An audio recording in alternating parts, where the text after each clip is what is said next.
Hello guys! Hello Aries! Welcome dito sa aking channel, Kapalaran 888. Para to sa lahat ng Aries, alamin natin kung anong messages, vibration, by energy. I hope na makuha mo yung energy guys. So kaya I hope na makuha mo yung message. I hope na makuha mo kung ano yung talagang para sa'yo na energy.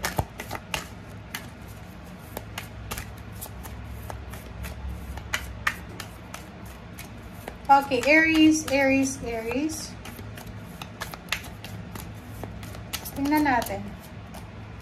Okay, 5th chakra, Archangel Gabriel. Wow, nandito si Archangel Gabriel para bigyan ka ng healing, bigyan ka ng new beginnings, bigyan ka ng trabaho, bigyan ka ng motivation, bigyan ka ng pag-asa. Okay, Aries, ang galing na ito. Okay. Aries 13. Transformation. 1 plus 3 is 4. It's transformation, guys. Nako. Aries, tingnan mo yung baraha mo. Sinasabi ng baraha sa'yo dito na nandito sa linggong ito from March 10 hanggang 16. Nandito si Archangel Gabriel para bigyan ka ng pagbabago. Transformation, changes, stability, balance, security. Sa kung ano man to na kailangan mo ng security sa buhay mo. So, doon sa mga Aries na medyo naiinip na sa improvement ng buhay nila, transformation ang darating sa'yo. Like, may health issues ka, hindi gumaling-galing yung sakit mo, emotional problems, financial problems, scarcity, stagnation, or anything na hindi maganda.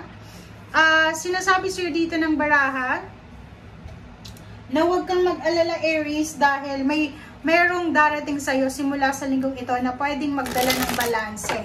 Okay? May magta-transform, may magbabago sa buhay ng mga Aries simula ngayong linggo. Tingnan natin. Wow! 9 of Cups, 10 of Pentacles,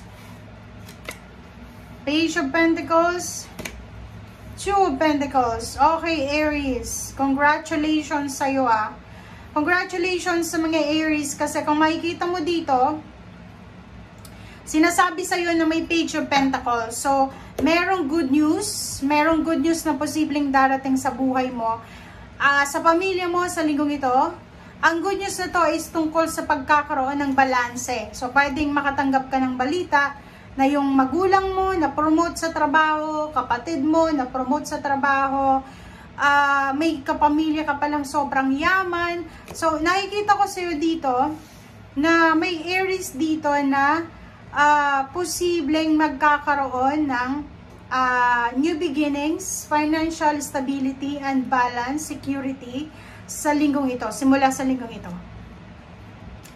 9 of Pentacles, isa sa mga wini-wish mo, isa sa mga pinagpipray mo, lalo na sa pera, pwedeng, isa sa mga pinagpipray mo is manalo sa loto, magkaroon ng lump sum of money, inheritance.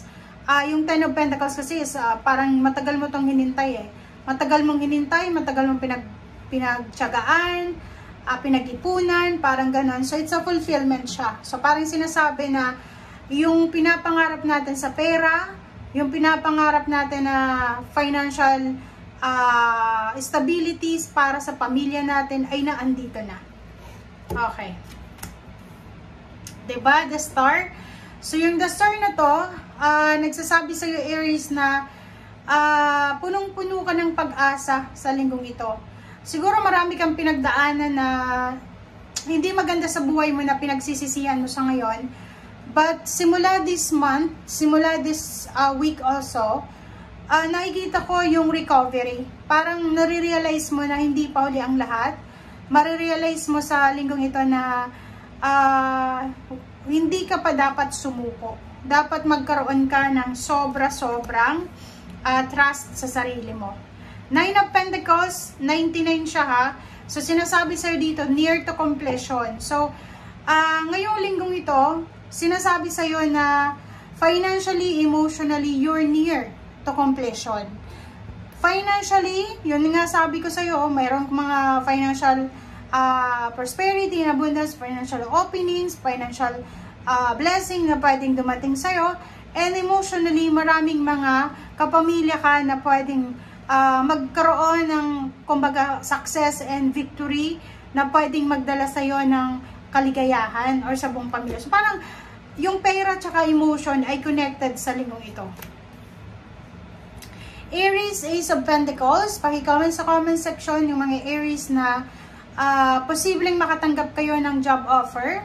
Or kung gusto nyong mag-apply ng bagong trabaho, sinasabi sa'yo dito na may trabaho na available para sa inyo. May trabaho na kailangan nyong hanapin or may trabaho na posibleng naghihintay sa inyo.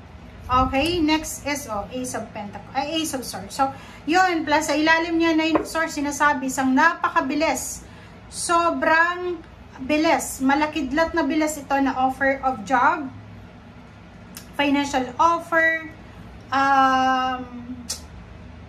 Nakikita ko sa'yo dito, Aries, I hope na yung ino-offer sa'yo ng universe is talagang para yan sa'yo. Kasi baka temptation yan. So, be careful lang sa mga ino-offer sa atin ng mga tao sa paligid natin.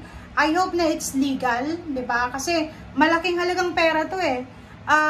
Nakikita natin na ano to eh, lump sum of money. Kikita ka ng limpak-limpak na salapi. Hindi to bariya ha, na parang sinasabi na ito lang 1,000, hindi. It's either millions, it's either limpak-limpak na salapi ito guys eh. Tingnan mo, it's 99, 10, 9, 9, 10, the star. Etong apat na to, plus Ace of Pentacles, plus Page of, puro pera siya eh. Diba?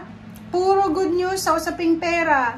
Kung may utang ka, pwedeng makabayad ka. Kung may utang ka, pwedeng may magpapautang pa sa'yo. Dito naman, maraming mag-o-offer sa'yo ng pwedeng pasukan na trabaho, na business. Marami kang connection. Maraming tao na gusto makipag-connect sa'yo. And dito naman, di ba, isa sa mga financial wishes mo, isa sa mga emotional wishes mo, family wishes nyo, ang posibleng mangyayari, unexpected. Di ba? So, this week, nakikita natin yung overall transformation ng buhay mo. Buhay emosyonal, buhay pinansyal, buhay spiritual. Okay? Lahat ng nahang, lahat ng hindi natuloy, business man yan, plano man yan, pagta-travel man yan, lilipat ng bahay, papatayo ng bahay, pagpapakasal, lahat-lahat na hindi natuloy sa nakaraang taon ay posibleng itutuloy mo na simula sa linggong ito. So nakikita ko sa iyo dito na mag-iingat ka kung ikaw yung makakahawak ng limpak-limpak na salapi na to guys. Kasi nakakalula siya. Hindi ka alam pero wala naman ditong sinasabi na pwedeng manalo ka sa loto. Pero malaking halagang pera to na pwedeng mag-shower sa buhay mo. Okay? Thank you guys for watching. Bye!